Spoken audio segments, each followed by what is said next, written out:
नमस्कार दोस्तों, मैं सुष्मिता सिंह।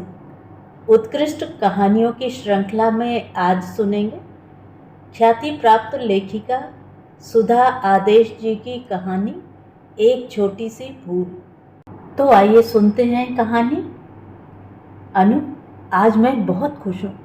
आज हमारी पूर्ण परिवार की कल्पना सार्थक हो गई है।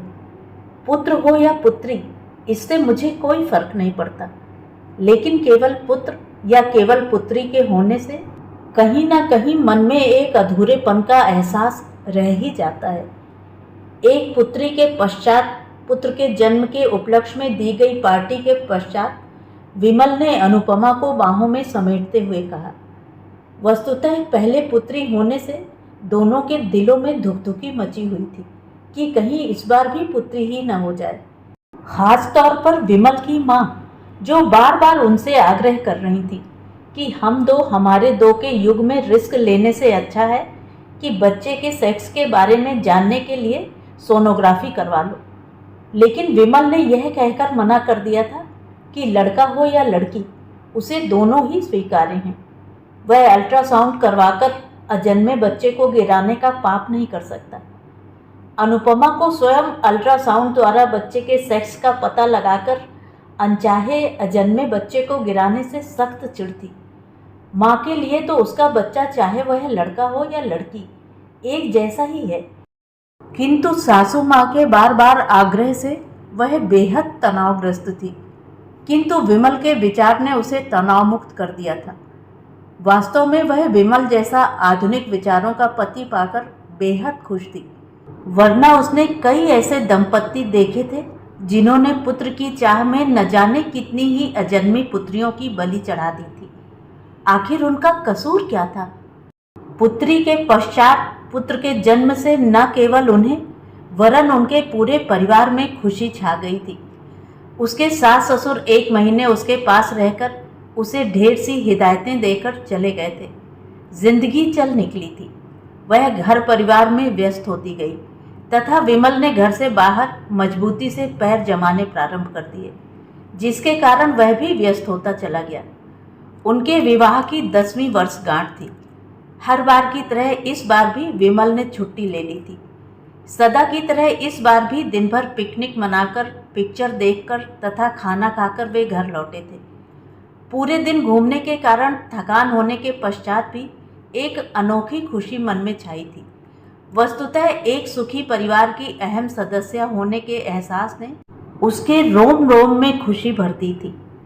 शिखा और शिव थके होने के कारण जल्दी सो गए तथा वह विमल की गिफ्ट की हुई नाइटी पहनकर शयन कक्ष में गई तो विमल ने उसे आगोश में भरते हुए प्यार से उसे निहारते हुए कहा, तुम्हारी इसी अदा के तो हम दीवाने हैं।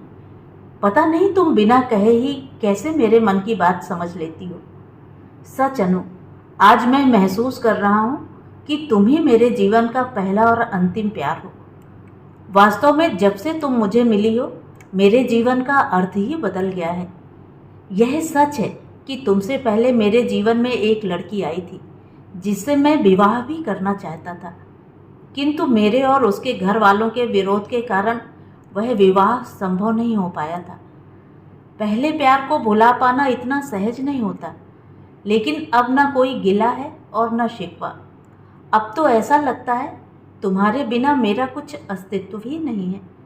उसके बालों की लटों से खेलते हुए विमल ने उससे पूछा, अनु माय डियर, क्या तुम्हारे जीवन में भी मेरे अलावा कभी कोई आया था जिसे देखकर लगा हो कि काश वह मेरा होता? कॉलेज के समय अनु के जीवन में भी एक लड़का आया था जिसे उसने चाहा था, किंतु उसके पिता के स्थानांतरण के कारण उनका यह अफेयर ज़्यादा दिन नहीं चल सका था।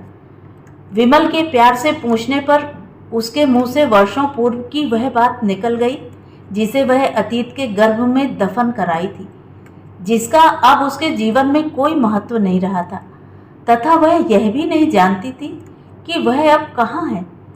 उसकी बात को सुनकर विमल का चेहरा स्याह पड़ गया तथा उसे बाहों के घेरे से अलग कर दूसरी तरफ मुंह करके लेट गया।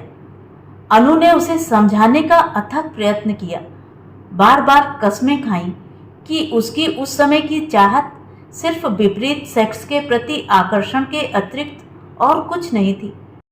वह कच्ची उम्र का कच्चा प्यार था। अगर वे दोनों इस संबंध में गंभीर होते तो फोन के जरिए उस प्यार को जीवित रखने का प्रयत्न करते, किंतु वे दोनों तो पिछले 20 वर्षों से मिले ही नहीं हैं और ना ही उसे यह मालूम है कि वह अब कहाँ है। विमल पर अनुपमा की बातों का कोई असर नहीं हुआ।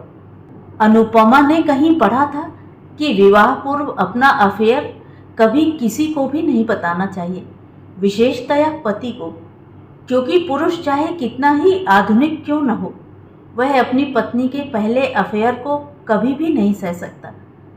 लेकिन जब विमल रस लेकर अपने अफेयर के बारे में बता रहा था, तब अनजाने में उसके मुंह से भी वह बात निकल गई थी जिसका उसके जीवन में अब कोई महत्व नहीं रहा था।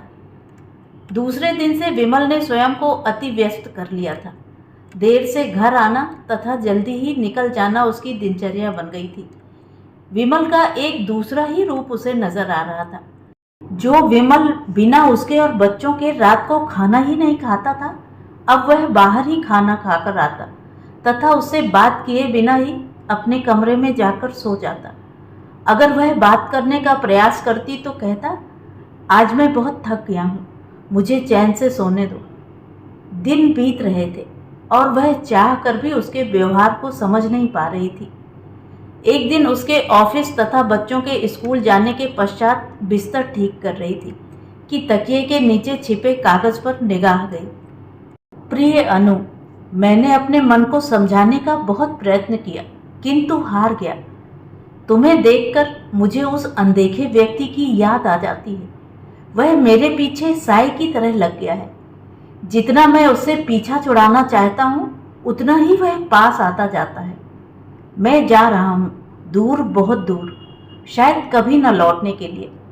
बच्चों के लिए कुछ राशि बैंक में छोड़कर जा रहा हूँ और हाँ, एक निश्चित राशि हर महीने तुम्हें भेज दिया करूँगा, जिससे बच्चों की परवरिश में कोई व्यवधान न आए। पत्र पढ़कर अनुपमा स्तब्ध रह गई। आखिर उसने ऐसा क्या कह दिया जो वह दिल से लगाकर बैठ गया। ऑफिस में जाकर पता लगाया तो पता चला कि कहीं दूसरी जगह अच्छा ऑफर मिलने के कारण वह हफ्ता भर पूर्व ही इस्तीफा देकर चला गया है तथा अपना नया पता ठिकाना छोड़कर नहीं गया है। कोई पता न होने से वह उसे ढूंढती भी तो कहाँ ढूंढती। जीवन में शून्य छा गया था। बच्चों को सीने से लगाकर रोने का मन किया था, किंतु उन मासूमों पर क्या गुजरेगी सोचकर दुख को सीने में ही छिपा लिया था। बच्चों के पूछने पर कह दिया था कि तुम्हारे पापा को दूसरी जगह अच्छी नौकरी मिल गई है, अतः वह चले गए हैं। जब घर मिलेगा तब हम भी चले जाएंगे। 10 वर्षों का साथ शायद 10 दिनों में सिमट कर रह गया था। तभी तो विमल ने रिश्तों की डोर एक झटके में तोड़ डाली थी। कश्मकश में जिंदगी गुजर रही थी कि उसकी इकलौती ननंद सीमा राखी का त्योहार मनाने आ गई। अनुपमा को समझ नहीं आ रहा था कि वह विमल के बारे में उन्हें कैसे और क्या बताए। सीमा उसकी ननंद ही नहीं, उसकी अध्यापिका भी रह चुकी थी। वह एक समय उनकी प्रिय शिष्या रही थी। वह उसे बेहद चाहती थी तथा उन्हीं के कारण ही विमल से उसका विवाह हुआ था। विवाह के पश्चात भी वह उसकी ननंद से ज़्यादा उसकी हमदर्द और दोस्त रही थी तथा जिन्होंने एक बार नहीं अनेकों बार कठिनाइयों में उसका साथ देते हुए उसका मनोबल बढ़ाया था। अतः जिस बात को वह बच्चों से छिपा गई थी उनसे नहीं छिपा पाई थी। उसके सच सच बता देने पर उसे दिलासा देते हुए वह संयत स्वर में बोली थी, तुमने इतनी बड़ी गलती कैसे कर दी अनु? पुरुष चाहे स्वयं जैसा भी हो, किंतु जिसे वह चाहता है उस पर किसी का जरा सा भी अधिकार उसे विचलित कर देता है। यही विमल के साथ हुआ है। तुम चिंता न करो, मेरा विश्वास है कि वह तुमसे और बच्चों से ज़्यादा दिन अलग नहीं रह पाएगा। मन की दुविधा समाप्त होते ही चला आएगा। इसी उम्मीद के साथ वह जी रही थी। दिन, महीने, यहाँ तक कि साल बीत गया, लेकिन विमल नहीं लौटा। लोगों की भेदती नज़रों के कारण इस शहर में उसका रहना कठिन होता जा रहा था। वह न विधवा थी न सधवा, वह परित्यक्ता थी। परित्यक्ता को समाज में अच्छी नज़रों से नहीं देखा जाता, यह उसे अच्छी तरह महसूस होने लगा था। सास ससुर ने भी उसे गुनहगार ठहराकर उससे नाता तोड़ लिया था। बच्चों से अवश्य उन्होंने संबंध रखे थे। ऐसे समय में सीमा दीदी ने ही उसका साथ दिया।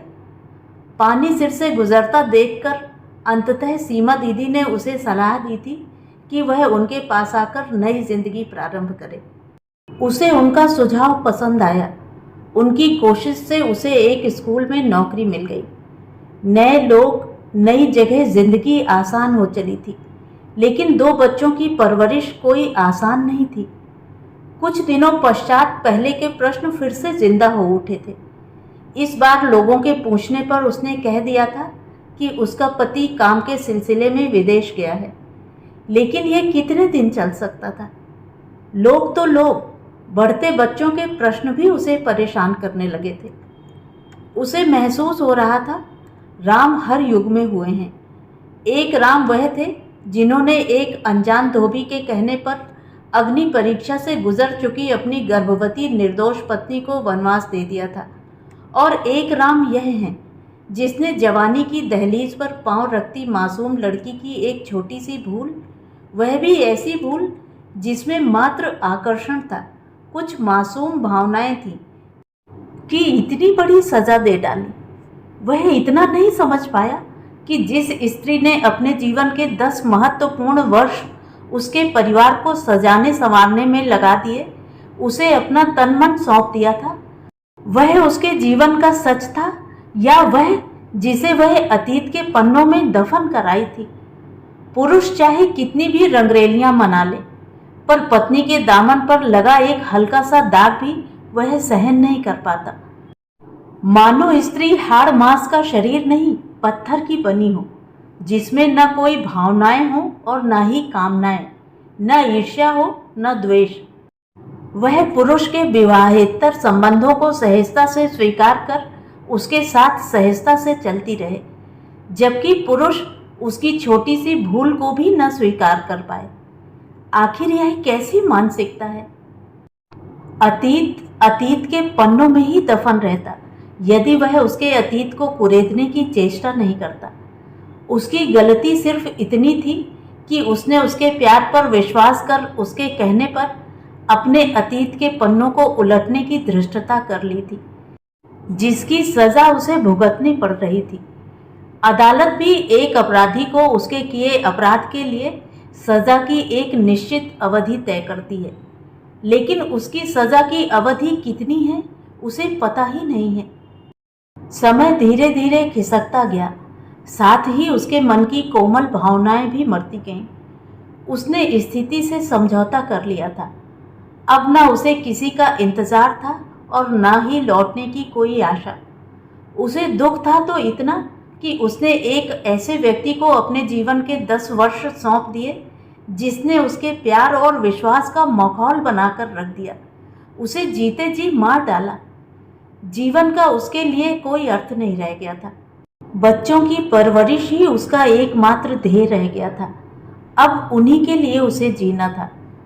समय आने पर बच्चों को उसने सब बता दिया था। उसे प्रसन्नता थी तो इतनी कि बच्चों ने उसे दोष दिए बिना उसके रिश्ते घावों पर मरहम लगाया था। यह सच था कि उनका बचपन उनके पालकों द्वारा अपनी छोटी सी भूल के कारण असमय ही कुचल दिया गया था, किंतु उन्होंने स्थिति से समझौता कर अपने विवेक, संयम और परिश्रम से समय को अपने अनुकूल बना लिया था।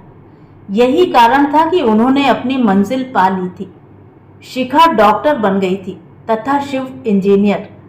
शिखा ने अपने डॉक्टर मित्र से विवाह करने की इच्छा जाहिर की तो उसने बिना किसी झिझक के उसे आज्ञा दे दी थी। कम से कम उसके जीवन में तो उसके समान व्यर्थ का तनाव न हो, संशय के बादल न मंडराएं। जिससे उसने प्यार किया वही उसका जीवन साथी बने, इससे ज्यादा खुशी और क्या हो सकती है। विवाह में सीमा दीदी ने उसकी बहुत मदद की थी। उस समय एक आस जगी थी कि शायद पुत्री को आशीर्वाद देने ही वह आ जाए। पता नहीं, न जाने क्यों उसे लगता था कि वह जहाँ कहीं भी होगा उनकी खबर अवश्य रखता होगा, लेकिन निराशा ही हाथ लगी थी। एक दिन वह स्कूल से आई तो सीमा दीदी को बैठे देखकर चौंक गई। वह अपने स्वभाव के विपरीत काफी गंभीर लग रही थी। उसके पूछने पर उन्होंने बिना कुछ कहे एक पत्र उसे पकड़ा दिया था। अनु, मुझे क्षमा करना। तुम पर शक करके मैंने न केवल तुम्हें वरन स्वयं को भी सजा दी है। मैं जब तक सब कुछ समझ पाया तब तक बहुत देर हो चुकी थी। तुमसे दूर रहकर ही मैं हमारे प्यार को समझ पाया। अगर ऐसा न होता तो क्या तुम और मैं एकाकी जीवन व्यतीत कर पाते? तुमसे दूर रहकर भी मैं सदा तुम्हारे पास ही रहा। वस्तुतः तुम पर शक कर तुम्हारे पास आने का साहस ही नहीं जुटा पाया। अब जबकि चंद सांसें ही रह गई हैं, तुमसे सिर्फ एक बार मिलना चाहता हूँ। अनुपमा उस पत्र को हाथ में लेकर बैठी ही रह गई। उसके कहे एक वाक्य ने उसकी सारी जिंदगी बदल डाली थी। पुरुष अपनी जवानी के किस्से अत्यंत ही रस लेकर सुनाता है। कृष्ण बना रास रचाते हुए वह यह नहीं सोचता कि जिन लड़कियों के साथ वह फ्लर्ट कर रहा है वह भी कभी किसी की पत्नी बनेंगी। विवाह के सब्ज बाग दिखाकर उनकी मासूम भावनाओं से खिलवाड़ करने से नहीं चूकता, किंतु जब विवाह की बात आती है तो वह उड़ती तितलियों को छोड़कर भारतीय नारी के परंपरागत स्वरूप को ही पसंद करता है, जो उसके इशारे पर नाचे गाएं। शायद यही कारण है कि विवाह करते समय वह अपनी तथाकथित प्रेमिकाओं को दूध में गिरी मक्खी की तरह अपने जीवन से निकालकर फेंक देता है, लेकिन पत्नी वह साफ और बेदाग चाहता है। आखिर यह दोहरा मापदंड क्यों? अनु, मैं समझ सकती हूँ कि तुम्हारे मन में क्या चल रहा है। यह सच है कि विरह की पीड़ा तुमने भोगी है। पग पग पर अपमानों का सामना करना पड़ा है। जिस समय तुम्हें और बच्चों को विमल की आवश्यकता थी वह तुम सबको बेसहारा छोड़कर चला गया। एक परित्यक्ता का जीवन विधवा के जीवन से भी बुरा है, इसका एहसास मुझे है, किंतु वह तुम्हारा ही अपराधी नहीं अनु, मेरा भी अपराधी है। जिस तरह तुमने अपने जीवन के महत्वपूर्ण वर्ष उसके बिना गुजारे हैं, उसी तरह मैंने भी बिना भाई के यह वर्ष गुजारे हैं। हर रिश्ते का अपना महत्व होता है अनु। तुम चलो या ना चलो, यह तुम्हारी मर्जी है। मैं तुम पर अपनी मर्जी नहीं थोपूंगी, परंतु मैं जा रही हूँ। कम से कम उससे यह तो पूछ लो कि आखिर मैंने और मेरे माता पिता ने ऐसा क्या अपराध किया था कि उन्हें उनकी ममता और मुझे उसके स्नेह से वंचित होना पड़ा। क्यों वे राखियां जिन्हें मैं हर वर्ष उसके लिए खरीदती रही उसकी कलाई में नहीं सज पाई? आखिर क्यों? अनु, यह पत्र तुम्हें न भी दिखाती, किंतु मुझे डर था कि कहीं वस्तु स्थिति जानकर तुम मुझे ही दोषी न ठहराने लगो। वैसे भी अंतिम सांस ले रहे व्यक्ति की हर अंतिम इच्छा पूरी की जाती है, जिससे कि वह शांति से मर सके। आंखों में भर आए आंसुओं को पलकों पर रोकते हुए उठते हुए सीमा ने कहा। सीमा दीदी की बातें सुनकर भी एक बार अनुपमा का मन किया कि वह जाने से मना कर दे। आखिर क्यों उस व्यक्ति से मिले जिसने उसे जिल्लत की जिंदगी दी, उसकी जिंदगी को नरक बनाकर रख दिया। किंतु उनकी आंखों में झिलमिलाते आंसुओं ने उसके दिल को डगमगा दिया। लोग तो ऐसी स्थिति में इष्ट मित्रों को भी देखने जाते हैं, और वह तो उसका पति ही नहीं, उसके बच्चों का पिता भी है। जीवन के 10 वर्ष कभी उसने उसके साथ गुजारे थे, कुछ स्वप्न बुने थे, कुछ स्वप्न देखे थे। आखिर वह भी तो एक बार जाकर देख ले कि उसके बिना उसने कैसी जिंदगी जी। दीदी, मैं भी चलूंगी। अचानक अनुपमा ने अपना निर्णय सुनाया। चलो। उसके निर्णय को सुनकर दीदी ने प्यार से उसके सिर पर हाथ फेरते हुए कहा। अस्पताल के बेड पर पड़े उस हड्डियों के ढांचे को वह भी कहाँ पहचान पाई थी। उन्हें देखकर विमल की आंखों में एक चमक आई थी। कुछ कहने के लिए होंठ फड़फड़ाए थे, किंतु कुछ न कह पाने की विवशता के कारण आंखों से आंसू बह निकले थे और उसी के साथ ही चलती सांसें रुक गईं। दीदी रो पड़ी थी और वह सोच रही थी कि अनगिए अपराध की सजा उसने ज्यादा भोगी या विमल ने। उसके पास तो घर था, बच्चे थे, किंतु वह तो अकेला ही भटकता रहा। उसके पुरुषोचित अहंकार एवं मन में उपजे शक के अंकुर ने घुन बनकर न केवल उसकी वरन स्वयं की जिंदगी को भी तबाह कर डाला था। अनायास ही उसके हाथ ने मांग में लगे सिंदूर को पोंछ डाला। यद्यपि उस सिंदूर का महत्व उसके लिए 15 वर्ष पूर्व ही समाप्त हो गया था, किंतु लोगों की बुरी नजर से स्वयं को बचाने के साथ विमल के साथ संबंध सहज होने की एक क्षीण सी आशा का प्रतीक बना सिंदूर उसकी मांग को सुशोभित करता रहा था। आज वह आशा भी समाप्त हो गई थी और इसके साथ ही वह सीमा दीदी के कंधे से लगकर सिसक पड़ी। तो ये थी कहानी। कहानी आपको कैसी लगी कमेंट करके ज़रूर बताएं।